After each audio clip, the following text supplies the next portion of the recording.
Imagine possessing the strength to rip iron gates right out of the earth, ruling an entire nation for 20 triumphant years.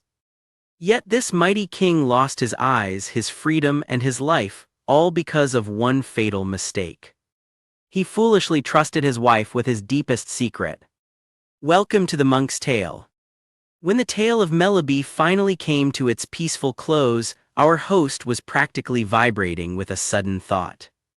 He slammed a heavy hand down and swore right then and there by the precious bones of Madrian, declaring he would gladly trade a whole barrel of good, dark ale just to have had his own wife sitting in the audience.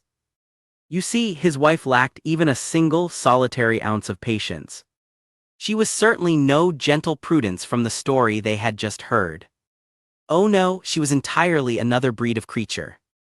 The host shuddered, confessing that whenever he merely disciplined his servants, his wife would come marching out of the house hauling giant, heavy wooden clubs. She would stand there, red in the face, screaming at him to kill the dogs and break every miserable bone in their backs. And heaven forbid a neighbor failed to bow deeply enough to her in church, or offended her delicate sensibilities in the absolute slightest. She would march right up, getting practically nose to nose with the poor host and call him a coward. She would demand he avenge her honor, waving a kitchen knife in his face, shrieking that he ought to hand over his sword, take her spinning wheel, and do women's work for a change. From sunrise to sunset, her favorite song was a bitter complaint that she had married a weakling, a coward ape who simply wouldn't stand up for her rights. So, the host admitted with a heavy sigh, he essentially had to be ready to fight the entire town or run right out the back door, unless he puffed out his chest and acted the part of a foolhardy lion. In all honesty, he fully believed the woman was going to force him to kill a neighbor one day, leaving him no choice but to go on the run as an outlaw. Now he knew his way around a blade well enough, but he was absolutely terrified to stand up to his wife. The reason was quite simple: she had arms like tree trunks. Massive, terrifying arms, and anyone foolish enough to cross her found that out the hard way. Deciding it was altogether safer to drop the subject, the host turned his bright, eager attention to the monk. He slapped the holy man on the back, telling him to cheer up and treat them to a true story.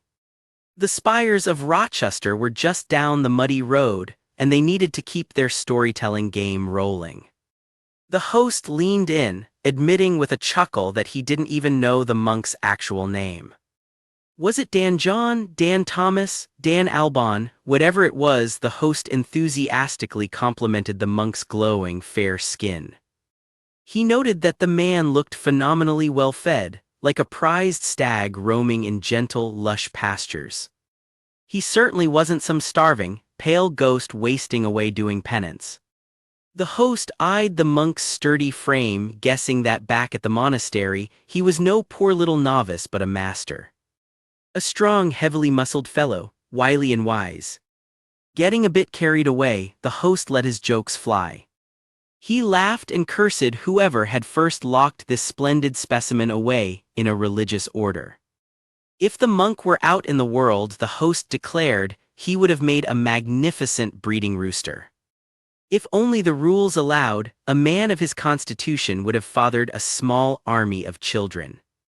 Plucking playfully at the monk's wide, heavy woolen cloak, the host mused that if he were the Pope, every mighty man would be granted a wife, even the ones with freshly shaved heads. He lamented that religion had scooped up all the strong, robust men, leaving the regular, secular fellows looking like little withered shrimps. Just producing weak, spindly little shoots for children. And the host added with a knowing wink to the crowd, believe it or not, that was exactly why wives so frequently cast their eyes toward religious men.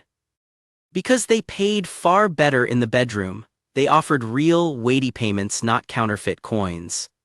But seeing a subtle shift in the monk's expression, the host held up his hands and laughed, telling him not to be angry.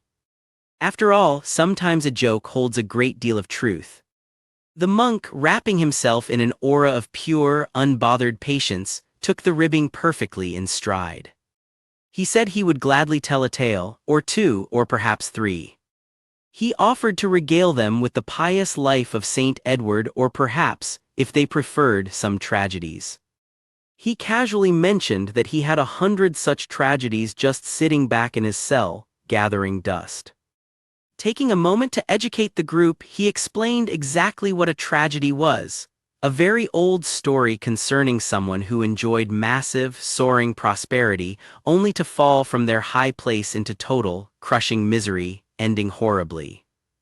These, he noted mildly, were usually written in hexameter, or elegant prose, or various other meters. Then, smoothing his heavy sleeves, he politely asked them to forgive him if he didn't tell the stories in perfect chronological order.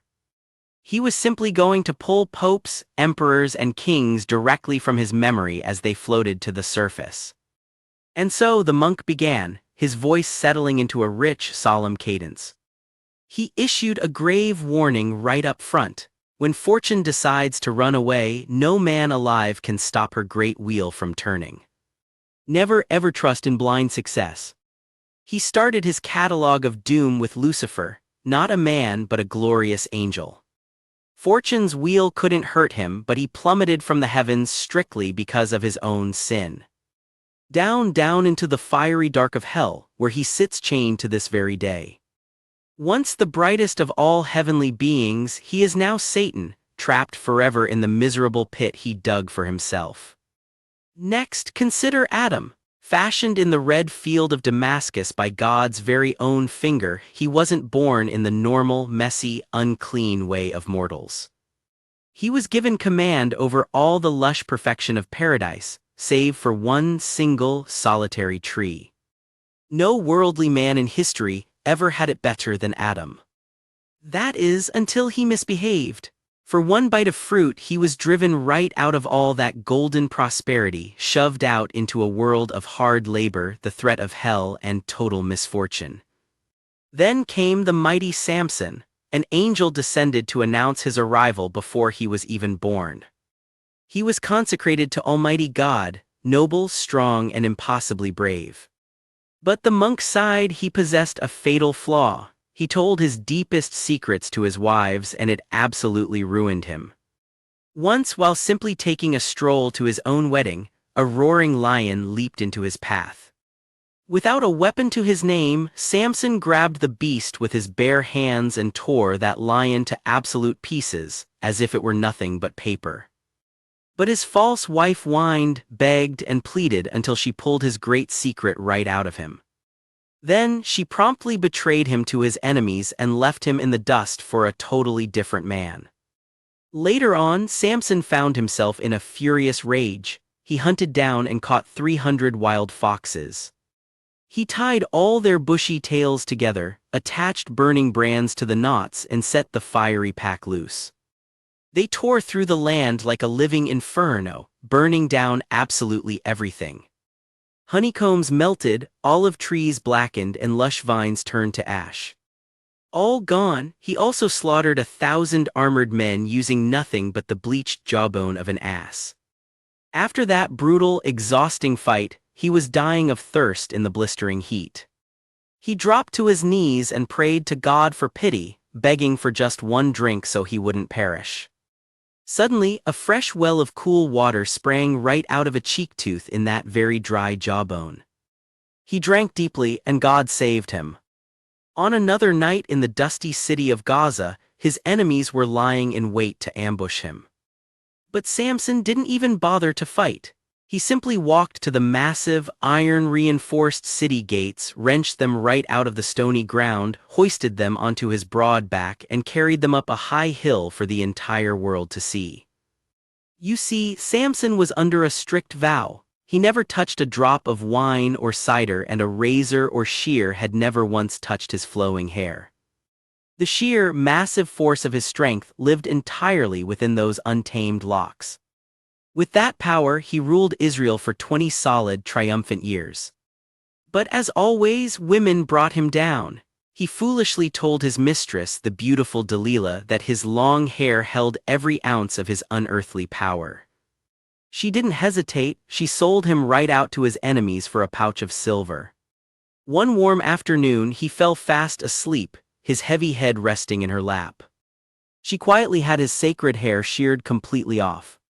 Then she threw open the doors and let his enemies rush in. They bound him tight with ropes that before his haircut would have snapped like dry twigs. Then they brutally gouged out both of his eyes. The invincible giant was now locked away in a damp, miserable cave prison, forced to walk in endless circles, grinding grain at a heavy stone mill.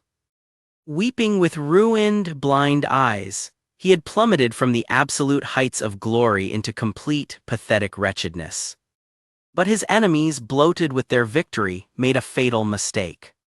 They threw a massive, drunken feast in a grand stone temple. They dragged the blind Samson out of the dark just to make fun of him, treating the fallen hero like a performing fool. Eventually, he caused a disaster of absolute, epic proportions. Groping in the dark, he grabbed firm hold of the two massive stone pillars that held up the heavy roof. With the last surge of his returning strength, he pushed and shook those pillars until the stone cracked and broke. With a deafening roar, the entire grand temple came crashing down in a cloud of dust and rubble. It crushed him instantly, but it also flattened every single mocking prince and 3,000 other guests sitting underneath the falling stone. And so, the monk lowered his voice and finished his point. Beware this old, dusty example. Never, ever tell your wife a secret that you actually want kept a secret. Especially if your life and your very limbs depend on it.